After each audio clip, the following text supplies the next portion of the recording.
can we trust anything that this Labour government say? First, after winning a mega majority where hardly anyone voted because we were also disillusioned by our political classes, Keir Starmer set about introducing things that were not in his manifesto. The winter fuel allowance, for one. Pensioners would lose their allowance if they received more than 11k a year. Well, that's nothing to live on, especially after most have worked all their lives and can no longer work anymore. Well, that was a stupid idea, and surprise, surprise, they U-turned. As that improves, I do want people to feel the benefit of the measures that we are taking, and that is why I want to ensure that more pensioners are eligible for winter fuel. It is important that, as you'd expect, that we are clear we can afford the decisions we're making. Then they U-turned on their welfare reforms, which would see many genuinely sick and disabled without benefits. Again, not a mention of this in their manifesto. To get it right, that's why we've been talking to colleagues and having a constructive discussion with colleagues who've made powerful representations, as a result of which we've got a package which I think will work and we can get it right. And for me, getting that package adjusted in that way is the right thing to do. It means it's the right balance and it's common sense that we can now get on with. Yes, it is common sense, isn't it? And, of course, the Grooming gang scandal, where it was clear that a national inquiry was essential, as GB News' Charlie Peters identified 50 locations where it was or had happened. Did ask Louise Casey, of course, to look at this for a reason, which is to assure me that there wasn't some further step that needed to be taken. I took that decision months ago. We're just saying sorry in public life is something which frustrates people. Chris, I put it in place for a reason. Yeah. I asked her to report back to me, and I faithfully told you and others I'd look at what she said. She's come back with a report. I've read it in full. She suggests a national inquiry, and that's what I've immediately put in place on the statutory footing. So for 15 years, I've consistently taken steps in this. I changed the whole prosecution rules when I was Director of Public Prosecutions. So this is not new to me. No. This is something I've been calling out and campaigning on for 15 years. Really, all obvious areas where it was a case of when, not if, they would have to U-turn, because, frankly, they hadn't thought any of it through. But despite Labour supposedly being the party for those who are in need, of course, the party are trying to blame it all on Sir Keir Starmer, but they voted it through with their massive majority. These were all policy decisions that were obviously wrong, all U-turned, all in the last month. But the one thing that Sir Keir Starmer got right was his island of strangers speech, which people likened to Enoch Powell. We risk becoming an island of strangers, not a nation that walks forward together. So when you have an immigration system that seems almost designed to permit abuse, that encourages some businesses to bring in lower paid workers rather than invest in our young people, or simply one that is sold by politicians to the British people on an entirely false premise, then you're not championing growth, you're not championing justice, or however else people defend the status quo. Well, he told The Observer that he deeply regrets the island of strangers speech.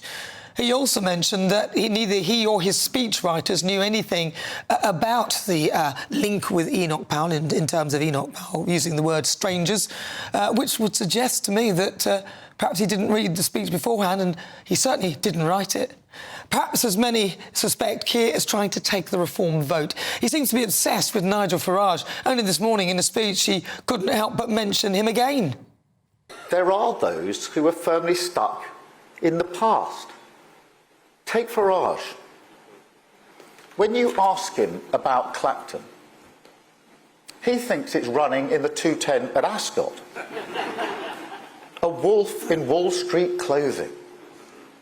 Because Reform claimed to be the party of patriotism while sucking up to Putin and abusing our armed forces online. They say they're the party of workers while they vote against workers' rights. Well, we can add that to the others.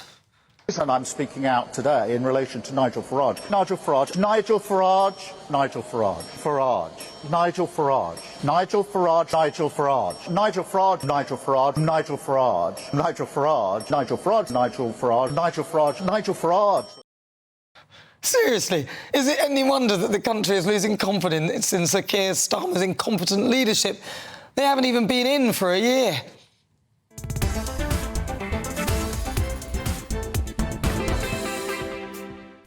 Right, before we get stuck into the debate, here's what else is coming up on the show. Sir Keir Starmer has backtracked again as he says he deeply regrets the Island of Strangers comment. Does he need to grow a backbone? For the Great British Debate, I'm asking, should NHS staff be given performance-based pay?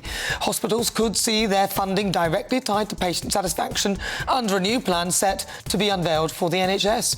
Then in my Great British Debate, is Glastonbury a national embarrassment? Apart from its general wokeness, festival goers are reportedly weeping on Palestine benches for Gaza. And as we prepare for the Oasis's long-awaited return, new data reveals that fans have already lost millions of pounds on ticket scams. All of that is on the way. As ever, send me your thoughts. Post your comments at gbnews.com/your say.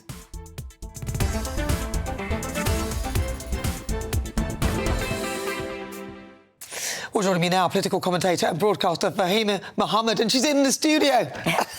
Fahima, it's good to see you. Good to see you. Right, Fahima, your thoughts, come on. He's backtracked 3, he's done a hat-trick of U-turns, and the 4th was one which wasn't a policy-related one, but now, even the speech that he made, he didn't really mean it, he didn't write it, it doesn't sound like he read it beforehand.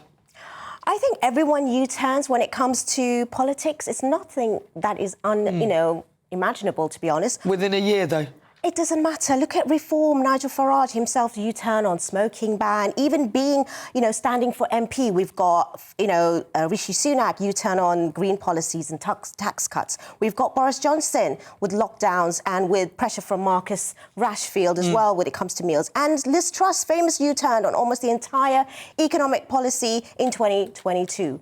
Now, when it comes to this particular U-turn of the Island of Strangers, I think it's listening to the public and actually not associating with xenophobic, narratives. And I think it's right, and it is leadership to actually correct their mistakes and continue to listen and actually, correct themselves. I don't see it being a problem. Like him or loathe him, that is what leadership does. But he hasn't got anything right, though. I mean, look, winter fuel allowance, I could have told him that don't take money from pensioners. That's quite obvious. But like you said, it's only a year. No, yeah, exactly, which is very worrying. So I literally like if it's only been just under a year, and he's 3 main policy areas, 2 of which he didn't mention in the manifesto. So winter fuel allowance, didn't mention it. Turns out we didn't like it, because had he mentioned it, he may not have got in with such a massive majority. What was the other one? There's been so many. The grooming gangs national inquiry, obvious to me, probably obvious to you. That is a good thing. Let me just say, but it's obvious. These are obvious things. It's obvious to me that you need a national inquiry. Why he even went forward and why they even pushed that through makes no sense to me. So these things, he's not even U-turning on things that, there's a real sort of... He's U-turning on things that the general public are completely against from the beginning. I understand that, but certain things come up and change happens. And public opinion also is something that we need to understand, that when they are voting for certain parties, their policies are there just to sell. It's literally a lost leader, like in a business. But when it comes to it, you're actually selling goods that is totally different. You go to any sales and you go in there, it's all last year's goods. Yeah, but if I went to a shop and bought something and they told me it would do this, that and the other, and it didn't, I would take it back. I would say you lied to me. Fair enough. You said it would do this and the other. For you. Yeah, but if it's politics, it should... in this short period of time... And it's not just him. With these people... Yeah, but look, it's not even been a year, and every single U-turn was obvious. So we need to give it more time. No, we need no to more give time. it more time. No, absolutely in order no more. for it to actually to take on a government that has been, really, really done damage for the last 14 years, and just to turn it around in the next, a year or so, is also not fair. All right, give me one really good policy that they've made, the Labour government, since they've been in. Like I said before, I'm no fan of any party right now. No, but just give me one. Greens or independent. No. Well, the things that they've gone back on the fact that they are actually doing a not the U-turns. Not the U-turns. One good policy that they came up with that they haven't U-turned on. I can't think of anything at the top of my head right now. Exactly.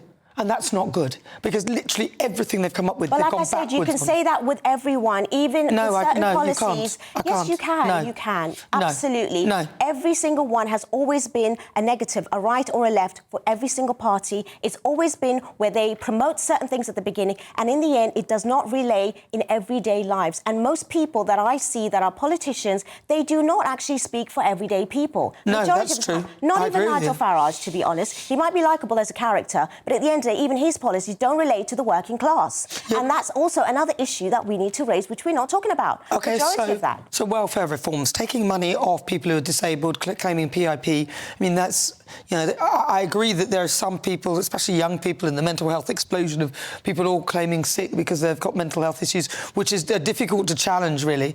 I do agree that there needs to be some scrutiny with a lot of that, but people who actually need the care, this policy would have trapped people who really genuinely need the care, and it was terrible. I could have told him that. I think anyone the could have told him majority of that. the time when we are generalising these policies and what it is, when you actually look at the real paperwork of it, it doesn't really mean that. It actually means that they are toughening up on the actual way in which people are going to be processed. They're going to actually open up that sort of gateway where, at the end of the day, people that really deserve it are going to get it, and the ones that are taking advantage may not. So then again, we also realise that, OK, oh, they're taking it away, when actually it's not. It's actually, you know, minimising it so people that really deserve it have it. So easy to generalise. Nobody disagrees with that. And, you know, delete information. Nobody disagrees with that. However, that's not how this would have operated. So nobody disagrees that those who are most in need should get the money. But the way this was set up was that those most in need would have missed out on it. And that's the problem with a lot of the policies that they're bringing out. Like, for example, with the winter fuel, £11,000. That's not enough to live on. You know what, in what world could you exist where you think that, say, a pensioner who cannot work, because usually they're too old or they may be ill, to say that, oh, if you earn £11,000, we're going to take away your heat allowance. Well, aren't you going to end up filling the NHS with people who are more ill because they're cold or because this country isn't actually that warm? I get that. It doesn't make any sense. It doesn't make sense, absolutely. If they came out with things that made sense, that would be fine. But they're starting off with things that don't make sense. And came in because of COVID, and now that's disappeared. That's why it's actually trying to come back on it. And now they've realised it's not just COVID that people needs those kind of, you know, additional investments. They actually need it throughout. So maybe they're putting policies in and then getting the reaction of people, and that U-turn is actually there to support what people are saying. OK, so that's how it works. They've had 14 years to prepare for government. Not really. Yes, they have. They've had... Nobody has real enough time to prepare for when you get there. 14 years to prepare to be in government. Whilst the Conservatives made mistake after mistake, I certainly don't support their behaviour. Labour Party have come in on a so-called change manifesto with hidden things that we were never told of, which would mean that their majority would not have been as big as it is. And now literally everything, every major policy they're announcing, they're U-turning. And we're not done, because I suspect they'll have to deal with Chagos, which, again, a surrender, which was madness. Why are we paying so much money to surrender something and then rent it back? That doesn't make any sense for the British taxpayer. I get what you're saying. Another one. I get what you're saying, but honestly, I think that this shows that this is more of a connection between people and the actual leadership. If they're listening, if they're turning back, if they're doing certain things to actually promote what the real big voices are, then that shows a little bit more consistency and cohesiveness between people on the ground and people that are sitting in Parliament. I don't think it does. When they're completely, you know, ignoring it all. I don't think it does. I think it's people who are scared of losing their jobs in a couple of years' time when Labour fall out of office. Because now there's a lot of Conservative MPs, ex-MPs looking for work. And I tell you right now, that's a lot of MPs now thinking, ooh, hang on a minute. Maybe you and I should apply. But regardless... Well, yeah, we should do. They pay enough for what we could deliver. Definitely, definitely. But regardless, I do feel that regardless of preparation, just like how you think you're going to be a mum until you actually give birth, then it's a totally different story. When you actually enter the 10 Downing Street, it is totally different. Policies are different. Things that you're going to be aware of is completely different to what you're looking at from the outside. All right, well, I'll take that analogy. And if I'd been looking after children for 14 years... It's still not the same. Hang on. No, I listened to your analogy. If I'd been looking after children for 14 years, I'd have a pretty good idea as to what it would be like to have a child. I'd have a better idea than everybody else. Nope. So this is what I think. I was around kids for so long until I became a mum. No, I realised so much difference. I'm adding to your analogy that you have some learning experience. These guys are saying that they've learned absolutely nothing from the previous government, and they're coming out with a load of claptrap, and they're having to turn it around, and it's not even been a year. It's an utter disgrace. I it's think embarrassing. It's changed in politics where, especially with social media, and people are speaking out so much more than even in the last 5 years, where they cannot ignore the noise. It's a difference. We have change in our environment. They could do what they want, get away with it. There's no difference. It's just that we're seeing it differently. Just like when we say, oh, before was different, you know, because of, you know, now it's social media, people are actually responding to tweets, when before that never even made a difference. There is a difference now. Even the fact that they are speaking, they're saying certain things, it's actually giving the voices to the norm. I'll tell you what I'd like to see. is a leader who goes through with what he says he's going to do. He pushes it forward and listens to the public before he comes out with something. Nothing's a leader who doesn't hide what he's planning to do. So winter fuel, which obviously they knew about, and then they hid it clearly. And I want to see a leader who has the courage of his convictions, and I'm not seeing it in Sir Keir Starmer. He hadn't obviously even read his own speech. Listen, I've got to move on. Fahima, we could talk for a long time, and we will do. OK, I'll give you the final 10 seconds and I've got to go. Well, when it comes to winter fuel, remember there are wars happening and that changes, and we cannot stick to what we did at the beginning. We have to change over time. Economics, everything changes, migration, because of certain things that happen over, when it comes to foreigners. So at the end of the day, we cannot just say that. All right, well, I think I can. There are no excuses. Hiding things in your manifesto, not in your manifesto, then people vote for you. Then they vote for you and realise that, well, you're not going to do what you said you're going to do. You're going to do something totally different. I think is unacceptable. But thank you very much to Fahima Mohammed.